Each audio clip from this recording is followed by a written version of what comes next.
Selamat datang di pertemuan ke-6. Kali ini kita akan memasuki materi judulnya akuntansi perusahaan dagang. Jadi yang namanya perusahaan itu kan memang ada beberapa sifat ya, atau beberapa jenis. Yang kita kenal perusahaan jasa dan perusahaan dagang. Nah, untuk pencatatannya sendiri memang ada perbedaan di antara keduanya. Jadi, untuk materi kali ini saya harap teman-teman bisa melupakan sejenak untuk akuntansi perusahaan jasa yang kemarin. Bukan untuk dilupakan bagaimana, tetapi jangan sampai ketukar-tukar, jangan sampai mengikuti pencatatan pada akuntansi perusahaan jasa, karena dengan akuntansi perusahaan dagang ini memang sedikit ada perbedaan, yang dimana pada saat teman-teman mencatatnya itu menggunakan yang namanya jurnal khusus. Jadi sudah disediakan kolom-kolom entry-nya, tinggal teman-teman catat saja di dalamnya. Makanya kenapa disebut dengan jurnal khusus, sedangkan kan kalau perusahaan jasa menggunakan jurnal umum, yang artinya bisa teman-teman jurnalkan langsung tanpa perlu mengentry atau mencatatnya ke dalam suatu jurnal khusus. Oke, secara nature masih sama, harta sama dengan utang tambah modal, jadi teman-teman jangan keliru, jangan melupakan untuk persamaan dasar akuntansinya, tetap diingat bahwa harta bertambah di debit, berkurang di kredit, utang dan modal bertambah di kredit dan berkurang di debit. Tetap ingat itu, karena itulah patokannya. Oke, mohon maaf kalau memang banyak gangguan karena saya recordnya pakai handphone, jadi kadang suka ada notif yang masuk. Tolong diabaikan saja, yang penting teman-teman fokus belajar. Oke, di sini sekarang kita masuk ke definisinya dulu. Apa sih definisi dari perusahaan dagang atau merchandising firm? Merupakan perusahaan yang kegiatannya membeli dan menjual barang dagangan tanpa melakukan perubahan apapun. Jelas ya. Jadi di sini konteksnya ialah teman-teman menjual belikan barang, bukan jasa. Kalau jasa masuknya ke perusahaan jasa, tapi kalau menjual belikan barang dagangan, kita menggunakannya pencatatan akuntansi perusahaan dagang. Secara aturan, perusahaan dagang ini ada 4 macam jurnal khusus. 1, jurnal penjualan, yang khusus untuk mencatat penjualan barang apa saja yang teman-teman sudah jualkan. Jadi, pada saat teman-teman menjualkan barang dari tokonya teman-teman, nah teman-teman menggunakan pencatatan dengan jurnal penjualan atau sales journal. Bentuknya seperti apa? Ini kita lihat ya. Nih, ada bentuk kolomnya sendiri. Jadi, ibaratkan kalau di kalau di perusahaan jasa mungkin bisa disebut dengan buku besar, tapi enggak, ini bukan buku besar, tapi memang ini cara membentuk jurnal khususnya. Nanti memang juga ada lagi rekapitulasi dari pencatatannya itu juga ada. Jadi ini bukan kelompok buku besar ya, tapi bentuknya saja seperti buku besar karena teman-teman harus menyatatnya ke dalam satu bentuk kolom seperti ini. Yang kedua ialah jurnal pembelian atau purchasing journal. Kebalikannya, kalau tadi jurnal penjualan mencatat apa yang teman-teman jual, kalau jurnal pembelian mencatat apa yang teman-teman beli. Sekarang lihat nih, untuk bentuk kolom buku jurnal khusus penjualan. Lihat kolom-kolomnya, diingat, jangan sampai teman-teman lupa. Ada tanggal, ada kolom nomor bukti atau mungkin kita bisa sebut dengan nomor faktur. Kemudian sebelahnya ada kolom debitur, ref itu referensi, dan jumlah. Untuk bagaimana mengisi dengan angka, silahkan cek di YouTube yang judulnya 6 strip jurnal penjualan. Itu ada. Jadi teman-teman kalau bingung, belum kebayang karena angkanya nggak ada, silahkan cek di sana. Oke, setelah jurnal penjualan selesai, next ke jurnal pembelian. Gimana sih bentuknya? Nah, ini lihat. Buku kolom jurnal khusus pembelian. Ada kolom tanggal, ada kolom nomor bukti, sama nomor faktur ataupun nomor yang lain dari dokumen tersebut, keterangan, biasanya diisi dengan nama vendor atau syarat-syaratnya. Jadi kan kadang kalau vendor, misalkan teman-teman dengan vendor A, tulis namanya vendor A. Lalu ada kolom referensi, kolom debit, dan kolom kredit. Di dalam kolom debit ada 2 anakan atau 2 subkolom, yaitu pembelian dan serba-serbi. Kemudian di kolom kreditnya ada subkolom, yaitu utang dagang. Kalau memang teman-teman bingung, silakan lihat demonstrasi yang di YouTube, judulnya 6 strip jurnal pembelian.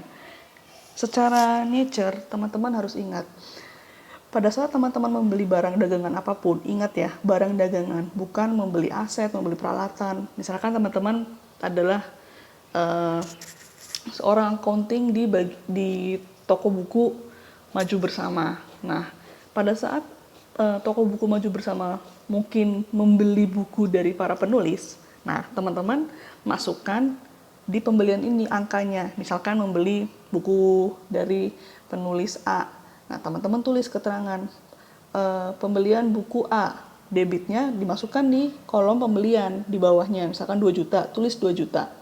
Dan kreditnya sudah pasti utang dagang. Artinya apa? Teman-teman ini khusus untuk penjualan yang tidak menggunakan tunai ataupun kredit ya. Jadi khusus untuk penggunaan kredit bukan tunai. Kalau misalkan teman-teman membayar dengan secara tunai, bukan masuk ke jurnal ini.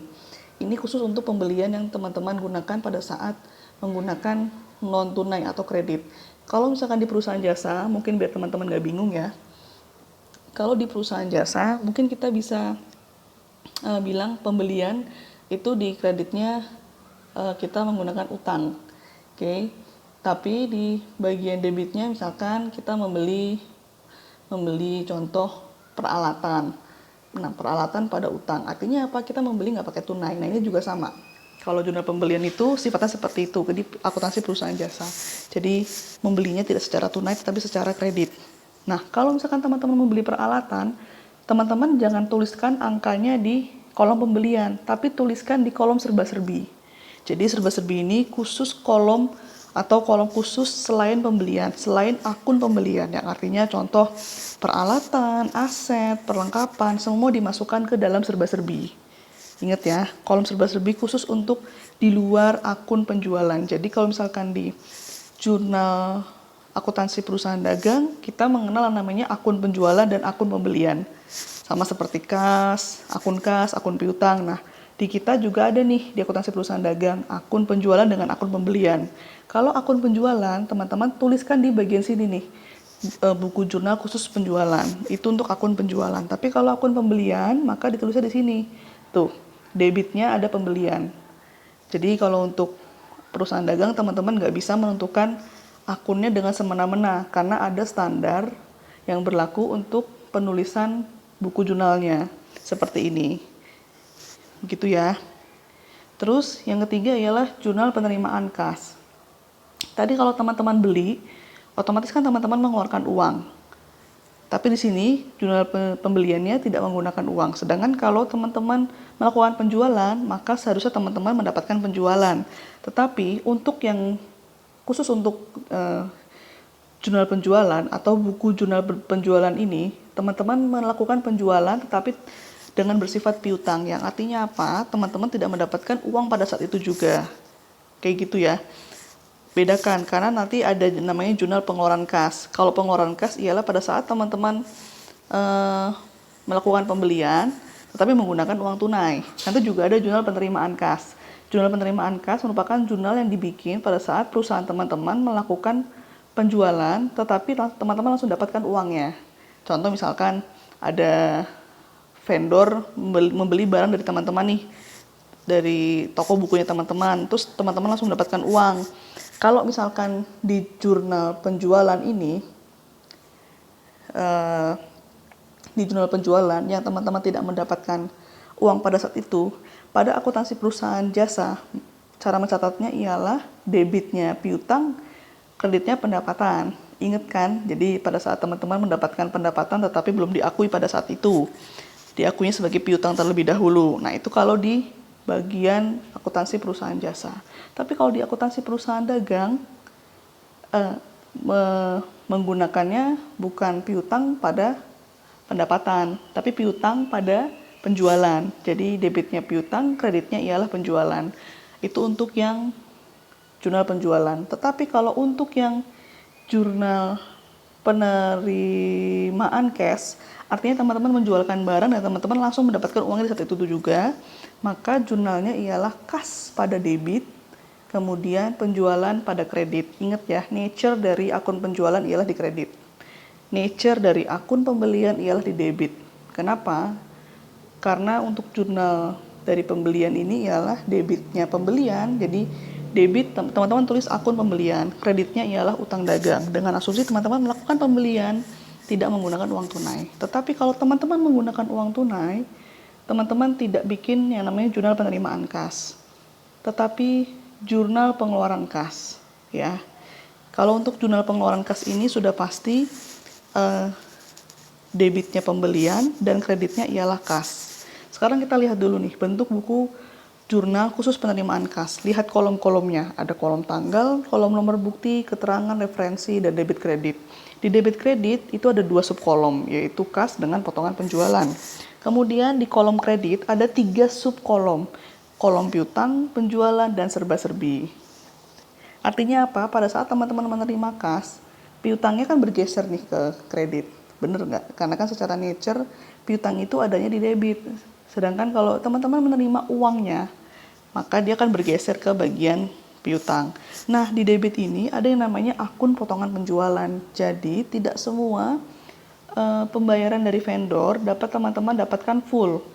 Contoh misalkan saya berdagang dengan Siti. Contoh ya misalkan. Saya melakukan penjualan tinta printer kepada Siti. Siti membeli dari saya. Dan pada saat itu, karena Siti adalah vendor saya yang terpercaya, dia tidak pernah telat membayarkan hutang, maka saya memberikan diskon nih ke dia. Jadi Siti nggak apa-apa, kalau kamu bisa membayarkan sebelum tanggal 10, saya akan memberikan kamu yang namanya diskon 10%. Sorry ketinggian ya. Nah, misalkan kamu memberikan kalau kamu bisa membayarkan sebelum tanggal 10, maka saya akan memberikan kamu diskon 2%. Ini dalam syarat akuntansi akan tertulis 2/10. Itu artinya apa? Apabila sebelum tanggal 10 Siti membayarkan utangnya kepada saya, maka saya akan memberikan diskon kepada Siti sebesar 2%. Dan masa hutang tersebut berlaku selama 30 hari. Dalam akuntansi, penulisannya ialah 2/10 N/30. Itu artinya apa? Apabila lawan kita bisa membayarkan hutangnya dalam jangka 10 hari, maka dia berhak mendapatkan diskon atau potongan penjualan sebesar 2% dengan masa hutang yang harus dibayarkan ialah selama 30 hari. Jika lewat, mungkin teman-teman bisa menggunakan sanksi denda atau mungkin pemutusan kontrak di kemudian hari. Jadi, contoh misalkan saya menjualkan handphone ke Siti misalkan. Terus Siti beli, itu saya bilang ke Siti, oke Siti, kalau kamu bisa bayar cicilannya tiap bulan sebelum tanggal 2, maka sebelum tanggal 10, maka kamu berhak mendapatkan diskon 2%. Katakanlah dari 10 juta harganya. Terus saya diskon 2 juta. Maka teman-teman melakukan pencatatannya ialah debitnya kas sebesar 8 juta, karena terus kemudian potongan penjualan atau diskonnya sebesar 10 juta, sebesar 2 juta, dan kreditnya ialah piutang sebesar 10 juta. Jadi 8 di kas, 2 juta di diskon atau potongan penjualan, dan 10 jutanya saya taruh di kolom kredit piutang. Artinya apa? Siti membayarkan hutangnya tepat waktu ke saya, sehingga dia berhak mendapatkan diskon 2% sebelum tanggal 10. Dan saya mendapatkan cash dari Siti sebesar 8 juta. Artinya piutang Siti sudah terbayarkan. Sehingga Siti sudah nggak punya utang lagi ke saya. Gitu ya. Ini untuk kolom ini jangan teman-teman rubah. Ini sudah final atau teman-teman boleh lihat referensinya di Google. Jadi tidak seperti jurnal umum yang teman-teman bisa kelabui atau teman-teman bisa otak-otik nama jurnalnya. Kalau ini nggak bisa karena sudah ada bentuk kolomnya sendiri. Jurnal pengeluaran kas. Kalau tadi kan jurnal penerimaan kita mendapatkan uang. Kalau jurnal pengeluaran kita artinya mengeluarkan uang. Contoh kalau dalam perusahaan dagang ialah pada saat ada pelanggan kita yang mengembalikan barang. Dia menuntut, tolong kembalikan uang saya karena saya ngerasa nggak puas dengan barang Anda. Nah, pada saat itulah mungkin kita harus mengeluarkan uang. Bisa dimasukkan ke dalam kolom buku jurnal khusus pengeluaran. Lihat kolomnya ya, kolom tanggal, kolom nomor bukti, keterangan, referensi, kemudian debit dengan kreditnya. Lihat ada 2 di situ, masing-masing kolom. Ada kolom utang dagang, serba-serbi, potongan pembelian, ataupun kas atau bank. Artinya di sini teman-teman mengeluarkan uang untuk pengeluaran yang mungkin berhubungan dengan perdagangan. Sama aja, jadi pada saat teman-teman membayarkan hutang nih, saya membayar hutang ke Siti misalkan, saya tulis keterangan Siti, karena kan vendor saya bernama Siti, terus debitnya utang 10 juta, Kemudian kreditnya kas atau bank 10 juta. Cara bacanya apa? Bagaimana? Artinya saya sudah membayarkan utang saya 10 juta ke Siti menggunakan uang cash. Gitu. Jadi tinggal dimasukkan ke kolomnya. Untuk kolom selain utang dagang, untuk akun selain utang dagang silakan masukkan ke kolom serba-serbi. Itulah gunanya kolom serba-serbi. Kolom selain atau nama akun yang dapat diisi selain yang ada di sini yang tertera. Nah, ini contohnya ya untuk jurnalnya. Akuntansi penjualan, jurnal penjualan tunai. Jadi pada saat saya melakukan penjualan secara tunai, kas pada penjualan, jelas karena saya menerima uang dari penjualan saya tersebut. Contoh, menjual barang dagangan secara tunai, artinya apa? Pada saat saya melakukan penjualan, saya langsung menerima uangnya secara tunai, maka saya mencatatnya dengan cara kas di debit, penjualan di kredit.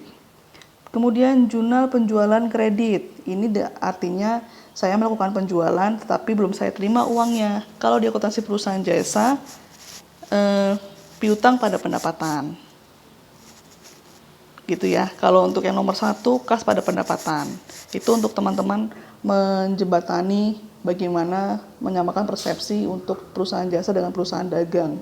Kalau di perusahaan jasa, untuk poin nomor 1, kas pada pendapatan. Tapi kalau untuk perusahaan dagang, pada poin nomor 1, kas pada penjualan. Tinggal diganti saja pendapatan dengan penjualan. Lalu nomor 2, tinggal kita ganti yang harusnya piutang dagang pada kas, kita ganti kasnya dengan piutang dagang pada pendapatan, kita ganti pendapatannya dengan piutang dagang pada penjualan. Itu ya, untuk membangun jembatan keledai antara dua materi kita ini. Next, nah ini, menjual barang dagangan dengan syarat N/10, 2/10, N/30, seharga 400.000.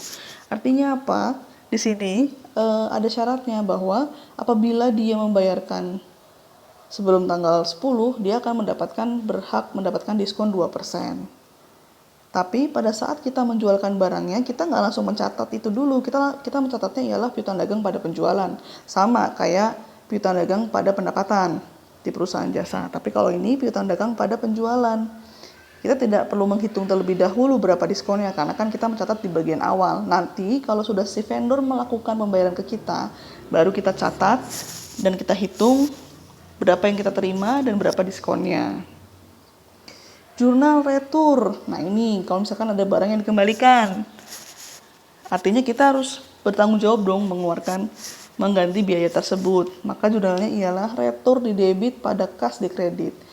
Kita mencatatnya sebagai retur, artinya retur bertambah di debit, tapi kita juga mengeluarkan uang karena kita harus mengganti barang tersebut sebagai biaya ganti rugi. Contoh, ada barang dikembalikan. Katakanlah kemarin deh, ada salah satu teman saya, dia punya store iPhone, yang jual iPhone, dan semenjak corona ini tiba-tiba kan email iPhone banyak yang diblokir, padahal dia juga bukan black market teman saya itu. Ada yang memang dia asli keluaran terbaru tapi kena blokir juga. Nah, beberapa orang meminta untuk balikin duit saya deh, yang penting saya bisa menggunakan uang itu untuk membeli HP yang lain gitu kan. Nah ini, maka toko teman saya tersebut bertanggung jawab untuk mengembalikan uangnya. Dan teman saya tersebut akan mencatatnya di bukunya mereka, retur pada kas. Jadi ketika ada orang yang mengembalikan handphone iPhone-nya, dia langsung catat nih, retur 10 juta, kas 10 juta. Karena dia harus mengembalikan uangnya ke pelanggannya. Seperti itu ya. Ini dicatat di buku jurnal pengeluaran kas. Kenapa? Karena dia langsung mengeluarkan kas. Kalau yang tadi nih, menjual barang dagangan dengan syarat, ya artinya dia hanya menjual dulu, dia belum menerima kas. Maka teman-teman catat ke jurnal penjualan. Jadi ingat ya, jurnal penjualan, jurnal pembelian, jurnal penerimaan kas, jurnal pengeluaran kas. Jurnal penerimaan dengan pengeluaran kas dicatat pada saat teman-teman benar-benar ngeluarin uang. Jurnal penjualan dengan jurnal pembelian dicatat pada saat teman-teman melakukan transaksi tapi tidak mengeluarkan uang atau tidak menerima uang. Ingat ya, 2 karakteristik dari jurnal tersebut. Jangan sampai ketukar-tukar.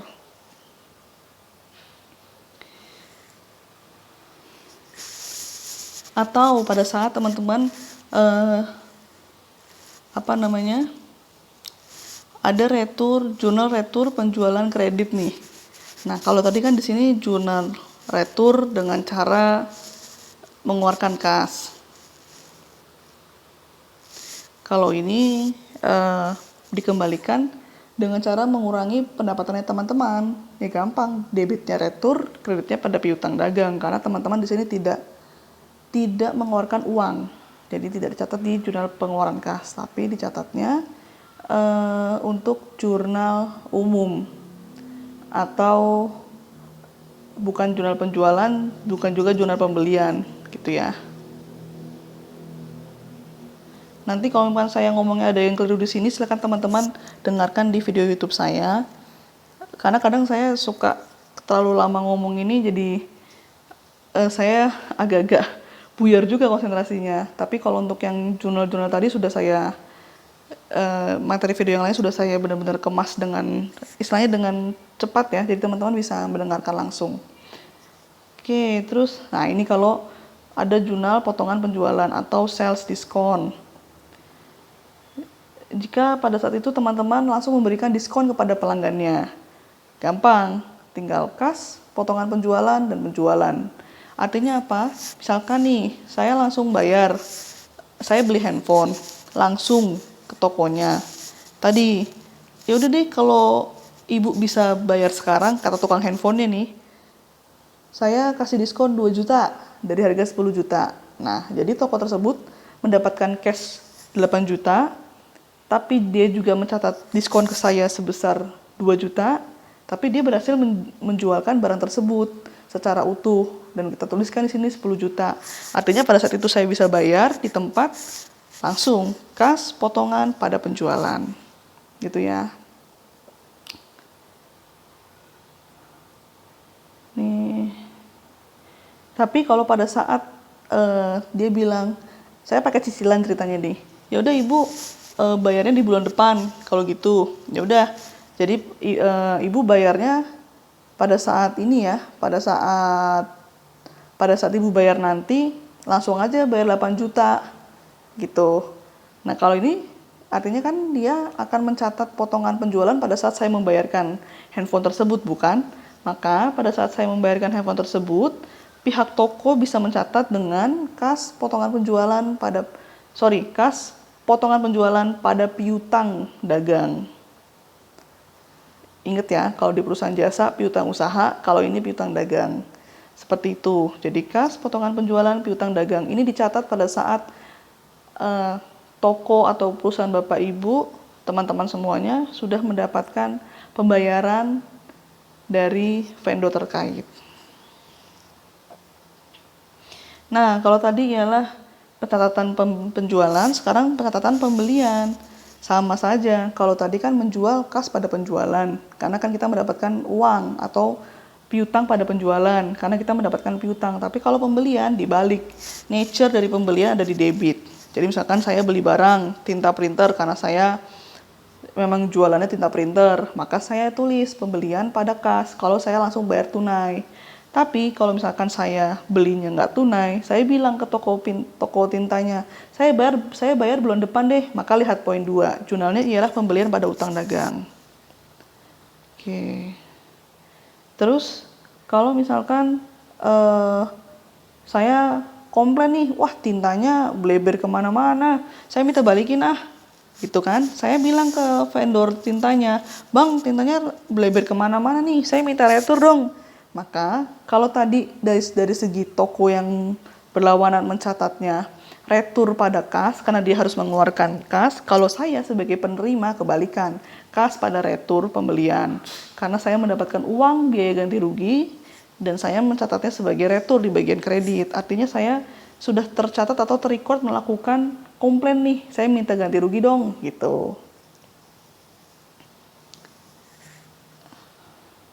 Atau langsung memotong utang dagang saya nggak terima uang cash, langsung dia udah ibu ibaratkan nggak usah ini deh, misalkan saya belinya saya bilang saya bayar bulan depan ya, ternyata pas belum sampai bulan depan saya menemukan ini bleber kemana-mana. Nah ini tinggal bilang aja si lawannya, ya udah ibu nggak usah bayar ke kita anggap kita anggap utangnya selesai saja. Nah, sekarang tinggal kita balik utangnya di debit pada retur di kredit, karena kan kalau kalau di ibaratkan utang saya hilang kan, karena utang ada di bagian kredit secara nature-nya. Oke, terus pada saat saya beli ternyata langsung saya diberikan diskon nih. Misalkan saya beli spare part handphone, ini berapa nih layarnya gitu. Udah, untuk ibu saya ini deh diskon 2 juta. Nah, kalau tadi kan dari sisi sana nih, dari sisi penjualan. Sekarang dari sisi saya membeli spare part handphone, maka saya catatnya pembelian contoh misalkan 10 juta, terus saya dapat diskon 2 juta. Maka saya hanya mengeluarkan kas sebesar 8 juta, sehingga jurnalnya pembelian 10 juta pada diskon atau potongan sebesar 2 juta dan cash sebesar 8 juta. Gitu ya. Sebenarnya ini ya itu kok, tinggal teman-teman mengikuti aja dari alur jurnal perusahaan jasa kemarin ya. Terus ini ada yang namanya rekapitulasi. Ini sama seperti membuat buku besar sebenarnya. Jadi saling mengelompokkan akun-akun gitu ya. Nah, ini rekapitulasi pengeluaran kas. Ditulis nih.